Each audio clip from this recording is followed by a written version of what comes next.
ბათუმის ბიუჯეტი 2 მილიონამდე ლარით გაიზარდა. ფინანსური სახსრების მატება არასაგადასახადო შემოსავლების ზრდამ განაპირობა. თანხა ძირითადად სოციალური და კულტურული პროგრამების განხორციელებას მოხმარდება.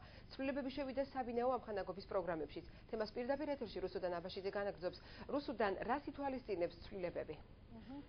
მთავარი სიახლე ის არის, რომ საბინაო ამხანაგობის პროგრამის დაფინანსება მნიშვნელოვნად გაიზარდა, რის ხარჯზეც მოსახლეობის წილობრივი მონაწილეობა პროგრამაში მინიმუმამდე შემცირდა. თუ აქამდე სახლის ამხანაგობას ერთი ლიფტის შეკეთება დაახლოებით 1400 ლარი უჯდებოდა, ეხლა ეს თანხა დაახლოებით 500 ლარს აღწევს. ცვლილებები საკრებულოს წევრებმა დღევანდელ სხდომაზე დაამტკიცეს. საკითხის განხილვისას განიმარტა, რომ მოსახლეობას ეს შეღავათი ეკონომიკური მდგომარეობის გათვალისწინებით გაეწია, თუმცა მერიაში აცხადებენ იმასაც, რომ ლიფტების პროგრამის საბოლოოდ გადასაჭრელად საჭირო სატენდერო პირობების გადახედვა და ამ გზით იმ კომპანიების მოზიდვა, რომლებიც საკუთარ თავზე ლიფტების შეკეთებას აიღებენ. ღილაკზე ხელის დაჭერა და ლიფტში შესვლა ჯერ კიდევ არ ნიშნავს იმას, რომ 9-სართულიანი კორპუსის პირველი სართულიდან მაღალ სართულზე დაუბრკოლებლად მოხვდები. ამ სადარბაზოს მცხოვრებლები იხსენებენ, რომ მგზავრობის დროს ლიფტი ხშირად უწყობრიდან გამოსულა და მათთვის პრობლემები შეუქმნია. ხშირად ყოფილა პრობლემა შეგვქონია, მეც ერთხელ მივდიოდი უნივერსიტეტში და დამაგვიანდა, მაგის გამო რადგან გავიჭედე ლიფტში. 30 წლის წინ დამონტაჟებული ლიფტი გადაადგილების დროს საეჭვოდ ხმაურობს. ფუნქცია დაკარგული აქვს სართულის აღნიშნულ ღილაკებსაც. მგზავრობა რომ ნაკლებად სახიფათო იყოს, ამ კორპუსის მცხოვრებლები ცდილობენ ლიფტი ნაკლებად ატვირთონ და მორიგეობით ისარგებლონ. შეკეთება უნდა, რა თქმა უნდა. გამოცვლა უნდა დეტალებს, მატორს, ყველაფერს შეცვლა უნდა. საშიში მდგომარეობაა, ესეთი ხრიგინით ჩადის, ხანდახან შეგეშინდება, თქოს ამოწყდება და ჩავარდება დაბლა.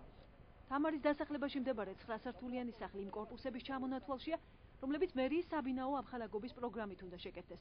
თუ აქამდე ჩატარებული ხარჯთაღრიცხვით ამხანაგობა საერთო საფასურის 10%-ს იხდიდა, დღეიდან მას მხოლოდ 3%-ის გადახდა მოუწევს. მიზეზი, რის გამოც მერიამ ლიფტის შეკეთების საფასური გააიაფა, მოსახლეობის ეკონომიკური მდგომარეობაა. საბინაო ამხანაგობის პროგრამაში ცვლილებებს დეპუტატებმა კენჭი დღევანდელ სხდომაზე უყარეს. ბევრს რეალურად არ აქვს შესაძლებლობა, რომ შეაგროვოს მთელი სადარბაზო.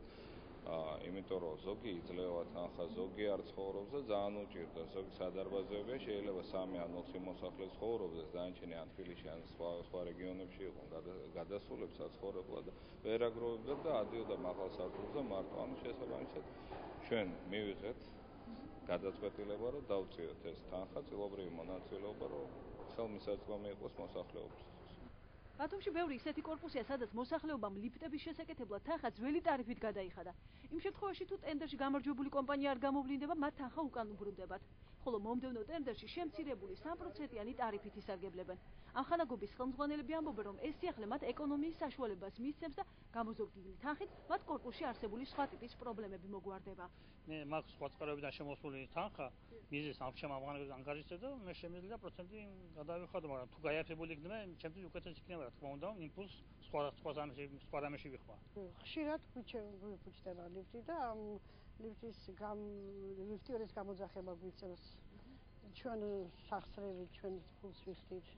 ლიფტების შესაკეთებლად მერიამ ტენდერი ორჯერ გამოაცხადა, თუმცა გამარჯვებული არც ერთხელ არ გამოვლენილა. მერია შეცხადებენ, რომ კომპანიებს საკვალიფიკაციო მოთხოვნები აბრკოლებს. ამიტომ გადაწყვეტილი აქვთ ახალი ტენდერის გამოცხადების დროს საკონკურსო პირობებიდან გარკვეული მოთხოვნები ამოიღონ. შესული ცვლილებები, როგორც უკვე გითხარით, დღევანდელ საკრებულოს სხდომას დაამტკიცეს. დღესვე დეპუტატებმა დაამტკიცეს ახალ თანამდებობაზე რამდენიმე კანდიდატურა, კერძო ცანდასუფთავების ხელმძღვანელად დავით ასამბაძე დაამტკიცდა შეპესე ბათუმის გამწვანებას დღეიდან კახა გუჩმანიძე უხელმძღვანელებს, ხოლო შეპესე კომპანია ბათუმ პარკინგს ზაზა ნაჭყებია.